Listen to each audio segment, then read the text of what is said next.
The Generals of the Yang Family, Chapter 33. Imagine for a second that you are an ancient military commander. You spent your entire life studying the rational, solid mathematics of war. Right, the tangible stuff like supply lines, flanking maneuvers, the precise tension of a crossbow string. Exactly. You know the rules. So you ride up to the crest of a ridge at the edge of this massive valley to survey the enemy forces. You're expecting order. Right. But instead of seeing a standard line of infantry, instead of seeing a logical, readable battlefield, you look down and see a living, breathing map of the cosmos. It's completely incomprehensible to a traditional tactical mind. Yeah. You see 30,000 men physically locked together to form an architectural door. You see a terrifying naked commander holding a human skull, just wailing into the wind. Which is, profoundly jarring in a combat setting. It's insane. Right. And then you realize, with this creeping sense of dread, that the battlefield itself is somehow altering the weather. Cold rain is falling on your troops while the enemy stands in sunlight. It is the exact moment where military science ends and psychological apocalypse begins. You are no longer looking at an army. You're looking at a machine designed to dismantle your grip on reality. Today we are pulling you, yes, you listening right now, into the center of one of the most staggering, mind-bending military standoffs found in classic literature. It's such a fascinating text to unpack. It really is. We are jumping straight into an ancient text today, specifically from Chapter 33 of the legendary epic Generals of the Yang Family. And this isn't just about reading a battle scene. No, not at all. We want to understand what happens when leaders hit a wall, but especially what happens when that wall is a terrifying, multidimensional puzzle. Right, because this text, it's essentially a masterclass in the synthesis of psychological warfare, cosmology, and tactical escalation. Absolutely. We aren't just going to look at the broad strokes of this story, We are really going to look under the hood. We want to examine the exact physical and psychological mechanisms of this array. Like, why was it built this way? And how does it actually function on a logistical level? What does its terrifying architecture teach us about the paralysis of information overload? Okay, let's unpack this. We need to set the scene first. We're at a place called Nine Dragon Valley. It's a massive, sprawling flatland, surrounded by really treacherous terrain. Yeah, and the opposing forces are the Song Dynasty army on one side and the Liao army, the northern forces on the other. And context here is everything. Oh, entirely. You have to understand who is fighting whom. Right. The Song Dynasty is historically a highly bureaucratic, intellectual, structurally rigid society. They fight with heavy crossbows, organized infantry squares, deep supply lines. They expect the world to make sense. Exactly.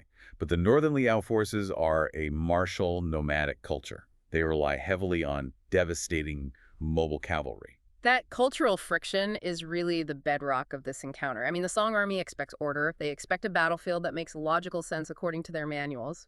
But the Northern forces have a man named Strategist Liu. And, well, Strategist Liu does not care about the Song manuals. Not even a little bit. He isn't just sitting in a command tent drawing lines on a piece of parchment, moving little wooden blocks around. He is terraforming Nine Dragon Valley. Yeah, terraforming is really the only accurate word for it. The scale of the engineering here is the first weapon he deploys. He orders 5,000 cavalry to just start moving Earth. Yeah. They aren't fighting. They're literally just digging. Right, just massive construction right in front of the enemy. They build 72 massive command platforms. He sets up 5 colossal, color-coded altars. He weaves 72 intricate, intersecting pathways through the valley floor. And the text says this takes days. Yeah. I want to dwell on the logistics of that for a second. Think about the sheer amount of dust kicked up into the sky, the noise of 5,000 horses hauling dirt.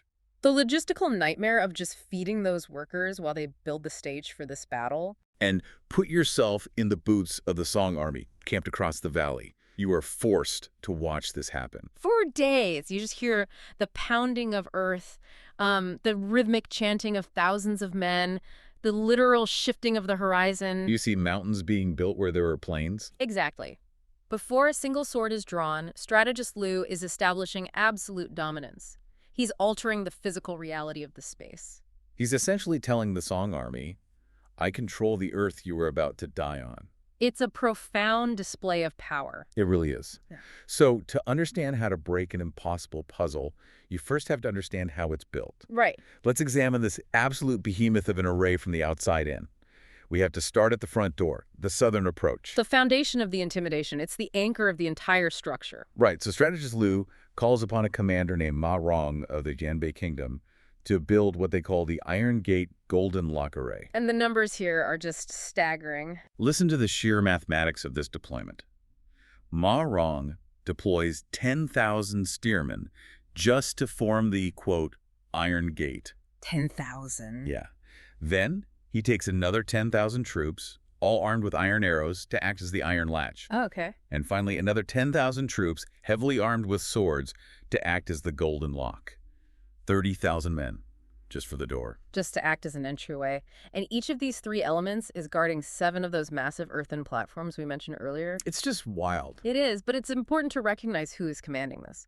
Ma Rong is from the Jianbei Kingdom. Right. Tell us about them. Well, the Jianbei were historically a confederation of nomadic peoples. They were known for chaotic, lightning-fast cavalry raids. So very fluid, very mobile. Exactly. But here, strategist Liu has taken these fiercely independent, mobile warriors and disciplined them into a static mathematical defense. Wow. That alone sends a chilling message to the Song commanders about Liu's level of absolute control. 30,000 soldiers whose sole purpose is to be a locked door. Now, if I'm looking at 30,000 men acting as a door, my first thought isn't just, wow, that's a lot of guys. Right, what are you thinking? I'm thinking, how do they even coordinate that without collapsing in on themselves? I mean, isn't this wildly over-engineered? That seems like it, yeah. 30,000 troops is a massive army on its own. Why go through the theatrical trouble of calling them a gate, a latch, and a lock? Why not just organize them into standard blocks and tell them to hold the line? Because holding the line is a military concept. A gate, a latch, and a lock are architectural concepts. Ah, okay. By explicitly organizing his troops into these structures, strategist Liu is actively dictating the narrative of the war. He's changing the genre of what they're doing. Exactly. Think about the mindset of a soldier in a standard battle. It's combative, it's fluid, 2 forces clashing on an open field. Right. But by building a literal fortress out of men and naming its parts after locking mechanisms, strategist Liu forces the opposing generals out of a proactive, combative mindset. And puts them into what? A reactive one. A reactive, puzzle-solving mindset. He's saying, you are not fighting my army. You are trying to break into my house. That's spot on. And let's look at the physical mechanics you asked about. Like, how does this actually work on the ground? Yeah, how do guys act as a door? Well, the 10,000 spearmen forming the Iron Gate aren't just standing in a straight line.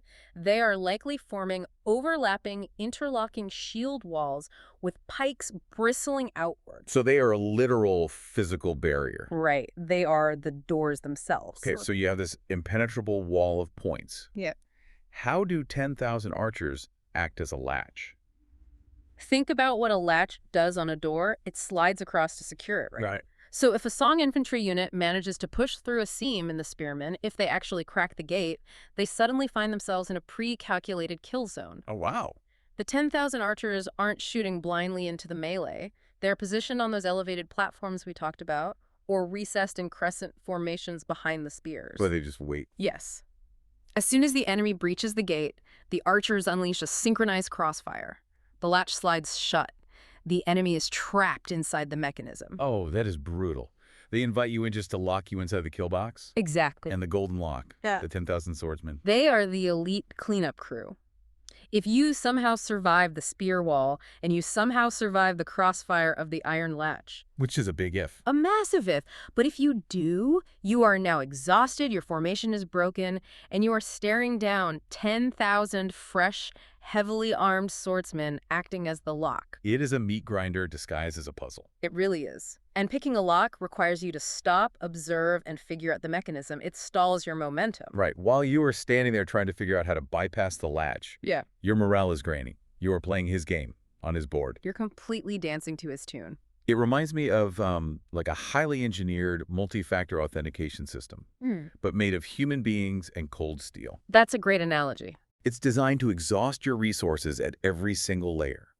But here's the thing. A bank vault, no matter how thick the steel, is inanimate. It just sits there. Right. It doesn't fight back actively. Exactly. Strategist Liu, however, took this vault And he animated it. He wove in mythological beasts to guard the perimeter. This is the visual vanguard. This is where the physical engineering gives way to cosmological terror. Here's where it gets really interesting. If the south is the locked door, the east and west, the left and right flanks, are the monsters guarding the perimeter. Literally monsters. Yes. On the left, you have the Azure Dragon Array, led by a fearsome commander named Ironhead Taisui, and the text details the composition of this dragon. It's so specific. It's not a wooden statue they roll out. It's made of living men. 10,000 troops holding black flags that ripple in the wind to act as the dragon's whiskers. Imagine seeing that from a distance. And then 10,000 troops divided into 4 distinct squads, wielding specialized swords, acting as the 4 claws. And another 10,000 troops holding shimmering golden spears, specifically designed to simulate the dragon's scales. The discipline required to maintain that visual illusion while under the stress of impending combat is staggering. It's mind-boggling. And on the right flank, the west, you have the White Tiger Array, led by Su Heking. Also made of men. Right. 10,000 swords acting as the tiger's teeth, 10,000 short spears acting as its claws. And framing the front and back, completing the whole perimeter, you have the vermilion bird and the black tortoise. Each with 10,000 troops, acting in a massive pincer formation. I was trying to picture this, and it's like, you know those incredibly elaborate card stunts they do at massive stadium halftime shows? Oh yeah, where they flip the boards? Yeah, where thousands of people flip colored cards perfectly in sync to make a moving picture. I do, yeah. The level of choreography is immense. It's like that, but lethal. It's a stadium card stunt, where the props are deadly weapons and the picture is a mythical beast meant to kill you. Right. But I have a mechanical question here. How does a guy pretending to be a dragon scale actually fight? That's a really good question. I mean, if the Song Cavalry charges the Azure Dragon, does the formation break its illusion to defend itself, or is the illusion itself the defense? The illusion is a massive part of the defense, specifically because of how it disrupts the physics of a cavalry charge. How so? Well, horses are prey animals. They are easily spooked by unnatural movements, loud noises, visual chaos. Right, they aren't machines. Exactly. Imagine you are a Song cavalryman charging the left flank. You aren't seeing a standard block of spearmen bracing for impact. You're seeing a monster. You are seeing 10,000 black flags undulating in a coordinated wave, creating a massive serpentine movement. It would look like the ground itself is writhing. Precisely. It creates a dizzying optical illusion. The horses will naturally balk, they will pull up, they will veer off course. So the charge just dies. The cavalry charge loses its kinetic energy before it even makes contact, and those 10,000 golden spears acting as scales. In the sunlight, that is a blinding, shimmering wall of glare. It physically disorients the charging riders. They can't pick out individual targets. They just see a blinding, shifting beast. So the theatricality isn't just for show. It's a literal physical deterrent. The visual coordination blinds the enemy. And it solves a massive logistical problem for strategist Liao, too. What's that? Friendly fire. Oh, interesting. Yeah, when you have an army of hundreds of thousands of men in a confined valley, the chaos of battle often leads to units turning on each other in the dust and confusion. It's hard to tell who is who. Exactly. But by having such strict, cohesive visual organization, I mean, everyone on the left flank knows they are a golden scale of the dragon. Everyone on the right knows they are a tooth of the tiger. You completely prevent units from bleeding into each other. Right. You maintain perfect command and control. That makes a lot of sense. Right. But there's a deeper layer here, too, isn't there? Like the specific beasts he chose. Yes, absolutely. What is truly fascinating about this visual terror is the cosmological significance behind it. Right, it's not random. Not at all. Strategist Liao isn't just picking scary animals out of a bestiary. The azure dragon of the east, the white tiger of the west, the vermilion bird of the south, the black tortoise of the north, these are the 4 symbols. Okay, what do they mean? They represent the 4 cardinal directions in ancient Chinese constellations and cosmology. So he's literally building a map of the stars on the valley floor. He is bringing heaven down to earth. By surrounding his army with these specific cosmologically significant formations, strategist Liao is implicitly claiming that he controls the universe itself. Wow. He is telling the Song army, I have captured the stars. The natural order of the cosmos is fighting for me. That is a terrifying message to send to a weary soldier who, grew up looking at those exact constellations. It's deeply demoralizing. It dehumanizes the Liao army in the eyes of the Song. You feel like you are no longer fighting a messy, mortal group of men, but a unified, divine monster. It strips away the enemy's belief in their own agency. I mean, you can train your whole life to beat a swordsman. You cannot train to stab a constellation. Man, that's wild. Okay, so if the outer edges of this massive array are guarded by the locked doors, the stars, and the mythological beasts, The center must be heavily guarded. right, the center must be reserved for the ultimate authority. If you manage to survive the iron latch, and you don't get blinded by the dragon scales, you reach the core. Which is something else entirely. It brings us to what I can only call the theatrical heart of the heavenly array. The command center. And it defies all conventional military logic. It is just bizarre. In the very center, on the highest of those 72 platforms we talked about, sits the Golden Dragon Crown Prince. Okay.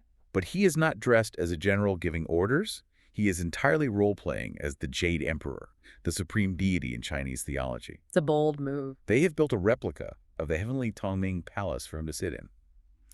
Next to him, a woman named Madame Dong is posing as the Old Mother of Mount Li, another major ancient deity. They have essentially constructed a divine court in the middle of a war zone. And it gets even more intricate.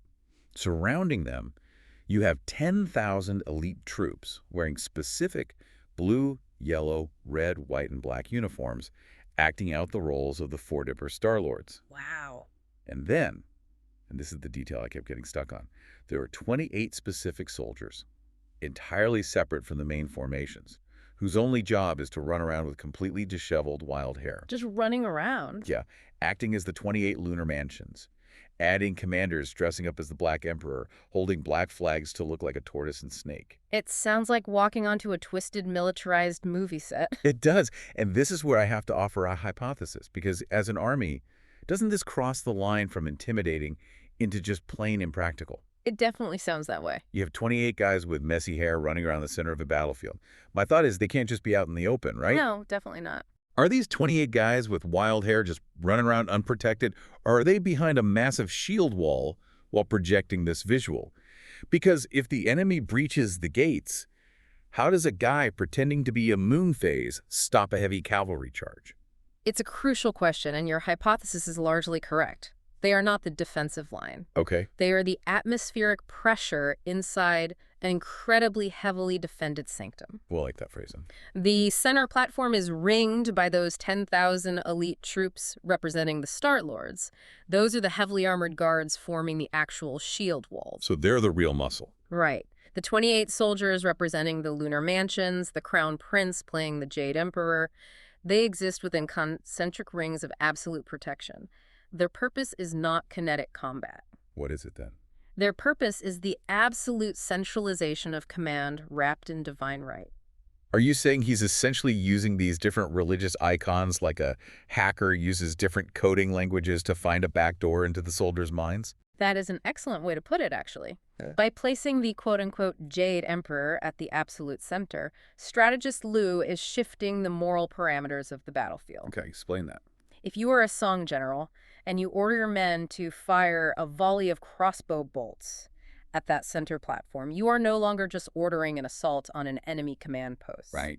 You're ordering your men to shoot arrows at the physical manifestation of the Jade Emperor. You are firing at the supreme god. Oh, wow. The psychological weight of that in a deeply religious era would be paralyzing. Exactly.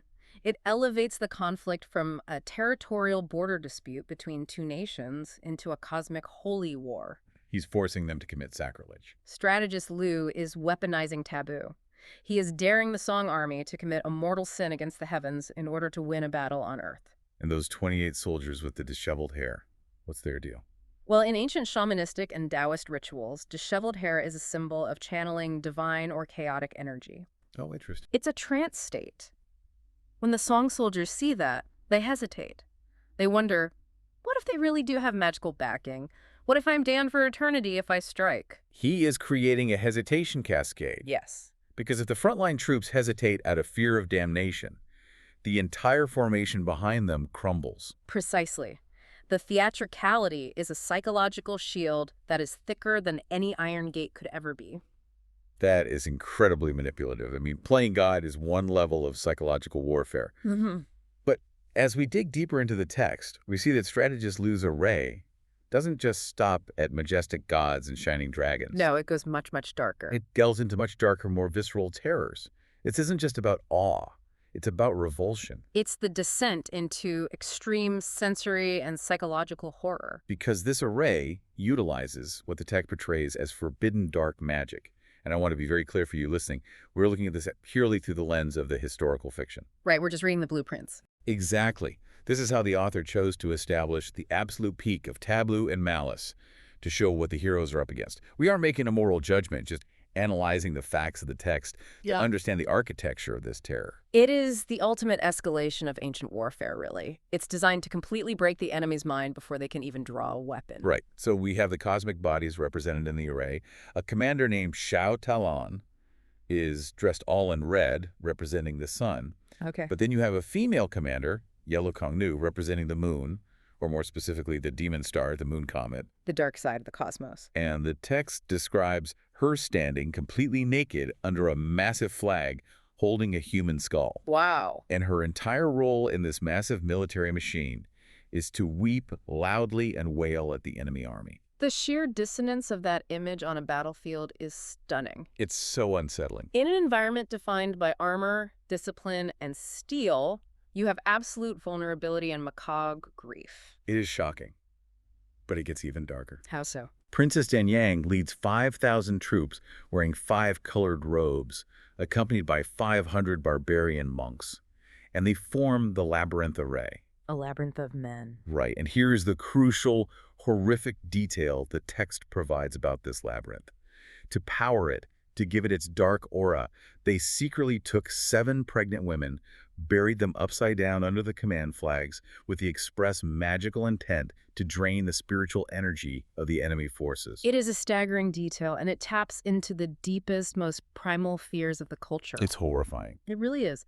In ancient Chinese cosmology, the disruption of life, the inversion of the natural order, burying life-bringers upside down in the earth creates immense spiritual pollution. It taints the whole area. Right. It generates a localized zone of absolute yin, of death and stagnation, intended to snuff out the yang energy, the vitality and courage of the charging song soldiers. It's the ultimate corruption of the earth itself. They are standing on poisoned ground. Exactly. And strategist Liu combines that dark magic with an overwhelming sensory assault.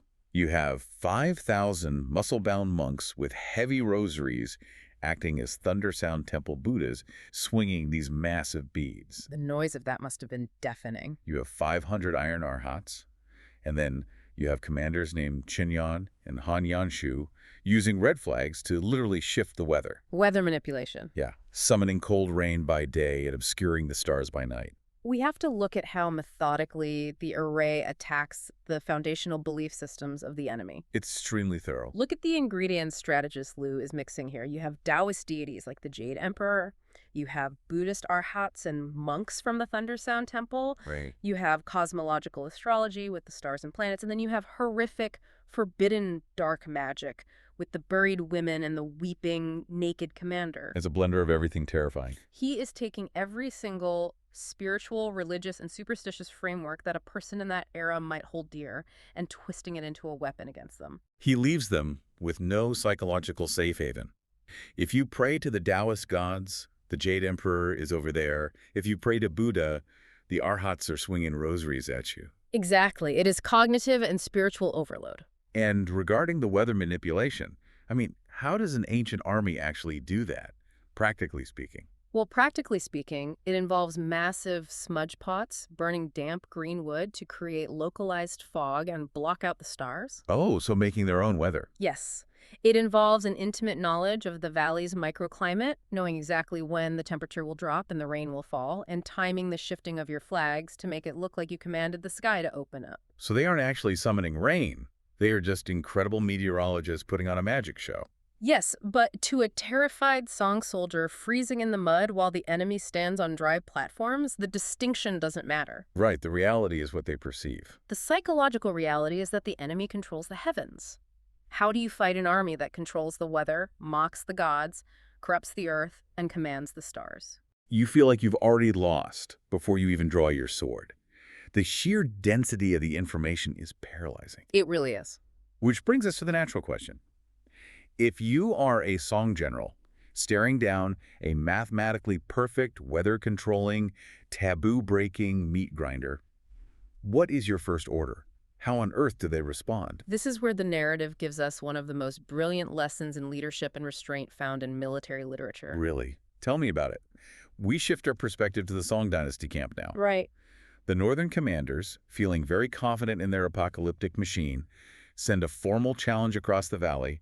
Basically, come and break our array. They're baiting them. The Song commanders, Wang Quanji and Li Ming, ride out to the edge of the flatlands to take a look. And they are met with this monolithic, shifting world of flags, beasts, wailing commanders, and terrifying magic. Just a wall of nightmares. The northern commanders ride out and start taunting them. The text says they shout, "If you want to fight with martial arts, let's fight. If you want to fight with intellect, try to break this." The bait is dangled perfectly. It is a direct challenge to their honor and their masculinity. And here's the incredible part. Rather than engaging, rather than letting his ego take the wheel and shouting, "Sound the charge, show them what song steel can do," Which is what most generals would do. Wang Quanji looks at the array, looks at Li Ming, and essentially says, "Nope, we can't beat this today." He just walks away. He admits defeat right there on the ridge, in front of his men and the enemy. He goes back to his tent, meticulously draws a map of the array as best he can from memory, and sends it overnight via express rider directly to Emperor Zhenzong in the capital. It is a stunning moment of clarity, and it is incredibly rare in the annals of military history. I couldn't help but compare Wang Quanji to a mid-level manager at a massive modern corporation. Oh, that's a good analogy. Imagine you are managing the central server bank for a global financial institution. You run a routine check, and you suddenly discover a company-destroying labyrinthine cyber threat. Like a massive virus? Yeah, a polymorphic worm that is eating the entire architecture of the company, and it's written in a coding language you have never seen before. Terrifying. The natural panicked instinct, the instinct driven by ego and fear for your job, is to try and contain the damage quietly, right? To try and fix it yourself so you don't look incompetent. Yes, the urge to patch the leak before the board finds out, and that urge usually brings the whole system down. Exactly. But Wang Quanji realizes that trying to fix it himself will destroy the company. So instead, he immediately hits the big red button, skips his direct superiors, and calls the CEO and the board of directors. Right. He sends the map and says, "I don't know what this is, but it's going to kill us all." That analogy highlights the profound lesson in ego management here. It's all about ego. Military history is absolutely littered with the corpses of generals who let their toxic pride dictate their tactics. A general is challenged, their bravery is questioned by a taunting enemy, and they charge blindly into a slaughter just to prove a point. Take the Battle of Cannae, or Agincourt leaders charging into obvious traps because they refuse to back down from a challenge. But Wang Quanji short-circuits that trap. He does. The text explicitly notes Wang Quanji saying that, quote, battling with martial arts is no longer enough. He sees the game has changed. He recognizes a paradigm shift. The rules of engagement have fundamentally changed, and his current toolkit is obsolete. He exercises what we might call strategic humility. Strategic humility. I like that. It takes immense courage for a seasoned military commander to look at an enemy formation with his own men watching him and say, "I am out of my depth. If I order an attack, you will all die." It saves tens of thousands of lives in that single moment of restraint. By pausing, he prevents a massacre. He reframes the problem. He realizes this is no longer a local border skirmish. It is a structural, existential crisis that requires highly specialized tools. So the express rider gallops through the night, and the map arrives at the capital. You can imagine the scene in the imperial court. Utter panic, probably. The emperor unfolds this hastily drawn map. All the brilliant civil and military officials gather around, adjusting their robes, ready to solve the problem. And nobody knows what they're looking at. Blank stares. The greatest minds of the Song Dynasty are completely baffled by the sheer complexity of strategist Liu's design, which leads to the summoning of the ultimate specialist. When the general practitioners are stumped, you call in the world's leading surgeon. The famous minister Kuzun steps forward and tells the emperor, "There is only one person alive who can understand this array. You need to recall Yang Lulang from the Three Passes." The man who has spent his life decoding northern military strategies. So he's the guy. If strategist Liu is the architect of the apocalypse, Yang Lulang is the only man with the blueprint to defuse it. The emperor agrees immediately and sends the order. But the text makes a very specific point about how Lu Ling travels to the front lines. Right. It's not quiet. In the past, when Lu Ling moved around the empire, Yeah. he often traveled in secret. He moved quietly with a small retinue to avoid detection and maintain operational security. Standard special ops kind of stuff? Right. But this time, it is the exact opposite. He travels with immense, undeniable fanfare. He leaves his deputies behind to guard the passes. He takes 22 top commanders with him. It's a massive parade. The text explicitly calls this the open departure from the 3 passes. The Empire is signaling its strength. They are broadcasting to the Liao army, we are bringing our biggest gun. It's a counter-move in the psychological war. So the parade marches across the country, and Lu Ling finally arrives at the front. Wang Quanji is overjoyed. The camp is celebrating. Finally, the expert is here. The tension is breaking. Lu Ling rides out to the same ridge where Wang Quanji stood. He looks down into the valley. He watches the northern commander Han Yanshu shift the array into a massive mountainous formation just to show off. Flexing their muscles. Lu Ling sits on his horse, staring at it for a long, agonizing time. The tension on that ridge must have been suffocating. I mean, the entire Song army is holding its breath, waiting for the savior to solve the puzzle. And then Lu Ling turns to his generals and delivers his verdict. He admits he is stumped. A fascinating, totally counterintuitive turn of events. He says, I recognize the base of it. It's the 8 gates Golden Lock array. But they've added 64 extra gates. They've added a labyrinth. They've added the Jade Emperor's palace. He sees all the malware layered on top. He realizes it's too complex. He flatly refuses to order an attack, and he retreats back to his tent to discuss their options. Right. So what does this all mean? I have to pause and really question the narrative here. Wait a minute. The hero of the story, the ultimate array expert, the guy they just threw a massive parade for, he shows up, looks at the problem, and his very first move is to say, I don't know, and run back to his tent. It sounds anticlimactic. Doesn't that completely undermine his legendary status? Why build him up for chapters just to have him fail immediately upon arrival? It's a great question, and from a modern storytelling perspective, it feels like a total letdown. But if we connect this to the bigger picture of how mastery is viewed in this culture, it actually does the exact opposite. Really? Yes, it cements his status as a true, unparalleled master. How does failing prove his mastery? Because true expertise is knowing the absolute boundaries of your own knowledge. An amateur looks at a complex problem and overestimates their ability to solve it. Right. A master looks at a complex problem and sees exactly why it is so lethally difficult. It's the Dunning-Kruger effect in reverse. Okay, let's break down exactly what he sees that scares him so much. He mentions the base code is the 8 gates Golden Lock array. Yeah. For those of us who aren't ancient tactical scholars, what exactly is the standard 8 gates array?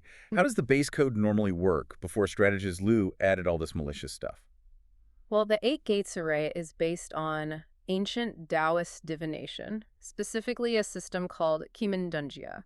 It divides a formation into 8 distinct gates: opening, resting, life, delusion, hiding, death, fright, and injury. Historically, it is attributed to the legendary strategist Zhuge Liang. And how does it function in battle? The way it works practically on a battlefield is like a shifting, rotating maze. If an enemy army attacks the life gate or the resting gate, the formation yields and traps them safely. Safe but trapped. Right. But if they are tricked into charging the death gate or the fright gate, the formation collapses inward, crushing them with crossfire and heavy infantry. It's a mechanism designed to herd the enemy into a meat grinder based on which door they choose. Exactly. And Lu Ling is such an expert that he immediately sees through the dragons and the weeping women, and he spots that underlying rotating maze. He identifies the base code. But then he looks closer. And he sees the 64 extra gates. Yes. Strategist Liu hasn't just built an 8-door maze. He has layered 64 hexagram permutations on top of it. He has interwoven a 5-color labyrinth powered by dark magic. And he has placed a fake Jade Emperor in the center. Right. Think back to your cyber threat analogy. Lu Ling is the elite hacker brought in to fix the server. He looks at the code and says, okay, I see the base code. That's a standard Trojan. But then he realizes whoever wrote this has layered 64 lines of polymorphic, actively mutating code on top of it. Exactly. And hidden a rootkit inside a fake operating system that is rigged to fry the hard drive if you touch it. He sees the invisible traps that Wang Quanji didn't even possess the vocabulary to understand. Right. Exactly. His humility, his refusal to attack, validates the sheer, terrifying genius of strategist Lu's creation. Because if it was easy, it wouldn't be a big deal. If Lu Lang had just ridden in, drawn his sword, and smashed the array on day one, it would have made strategist Lu look like a weak opponent, and the heavenly array look like a cheap magic trick. By having the ultimate expert be stumped, the author is telling us that this is an apocalyptic-level threat. The heavenly array is, for all intents and purposes, mathematically perfect. It elevates the villain to elevate the stakes of the story. But practically on the ground, it leaves the Song army in a massive existential bind. The general can't beat it.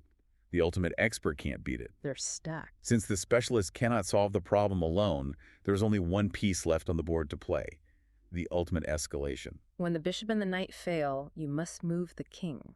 Lu Leng goes back to Wang Quanji's tent. You can imagine the heavy silence in that room. Lu Leng finally says, "This array is too bizarre. The magic is too deep. The structure is too complex. We cannot do this alone." He needs more weight. Right. He says, "We need to request the emperor to personally lead the expedition to the front." A request of that magnitude is practically unheard of in this era. Why is that? The emperor is the administrative heart of the empire. Moving him to a frontline combat zone is a logistical nightmare and a massive security risk. It really is. But Emperor Zhenzong reads the report, and he agrees.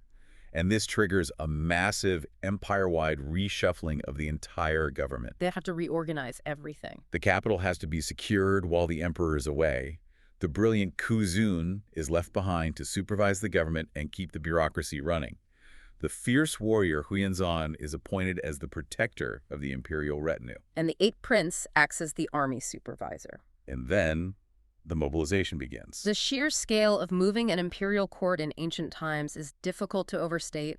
We are talking about tens of thousands of guards, hundreds of carriages, mobile pavilions, supply trains stretching for miles. It's a moving city. Yes. The emperor's massive royal carriage travels through late summer and early autumn, a slow, unstoppable procession all the way to Nine Dragon Valley. And they set up camp right there. They arrive and set up a colossal imperial camp in the south, directly facing the terrifying array. The emperor meets with Lu Lang, reviews the situation, and plans to view the array himself from the ridge the very next day. The stakes have officially gone planetary. Exactly. By calling the emperor out of the safety of the capital and placing his carriage on the edge of the battlefield, this is no longer a border skirmish over a few miles of territory. It's all or nothing. This is a total existential mobilization of the empire's resources. If the emperor's camp falls at Nine Dragon Valley, the Song dynasty falls. And we have to ask why the emperor's physical presence is necessary to break this specific array. It's not just about bringing more troops or better weapons. The Song army already had tens of thousands of men. Right, so why him? I think it goes back to the core architecture of the array. Strategist Lu Meng built a machine of psychological terror and dark magic. He built a divine court with the golden dragon crown prince sitting in the center pretending to be the Jade Emperor. He weaponized the taboo of attacking a god. You've hit the nail on the head. If strategist Lu has built a machine that claims to harness the power of heaven, the cosmos, and the underworld, you cannot fight that with a regular general. You can't even fight it with a legendary hero like Lu Lang. The Song army's morale is entirely shattered by the spiritual weight of the enemy. The soldiers believe they are fighting the universe itself. So how does the emperor's arrival change that? Well, the only counterweight heavy enough to stabilize the Song army's morale, the only authority high enough to look the fake Jade Emperor in the eye and not blink, is the actual literal emperor. Oh, because of his title. Right. In the political theology of the Chinese dynastic system, the emperor is the son of heaven. He's the divine conduit between the cosmic order and the mortal realm. He holds the mandate of heaven. So by bringing Emperor Zhenzong to the battlefield, Lu Lang is neutralizing strategist Lu's spiritual warfare. Precisely. It becomes a battle of ultimate authorities. It is the theatrical magic of the fake Jade Emperor versus the very real, tangible imperial mandate of the Son of Heaven. It breaks the illusion. When the Song soldiers look at the center of the array and feel the terror of the cosmic magic, they can now look over their shoulder and see the yellow canopy of the Emperor's carriage. The presence of the emperor breaks the psychological spell. It tells the soldiers the true authority of heaven is standing behind you. That is incredible. It's like fighting a massive psychological fire with an even bigger, structurally sound psychological fire. It is the only way to rebalance the scales. The soldiers need to see their ultimate leader standing fearless in the face of the apocalypse in order to find the courage to draw their swords again. Man.